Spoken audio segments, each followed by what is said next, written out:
And finally, on the printing options, which I briefly introduced, we could print the background colors and images, which includes the page color, background color. We could enable print drawing created in Word. What do I mean drawing?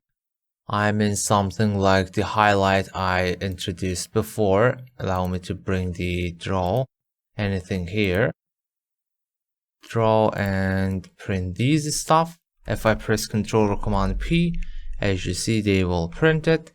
But if I go back and disable that, now it won't print it.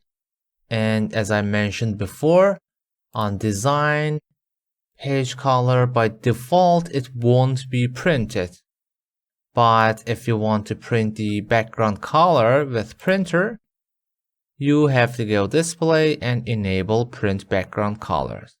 Also, we could print document properties, print hidden text, update fields before printing, fields such as date and times or referencing, and update linked data before printing, like linked from the Excel files, XML files, etc.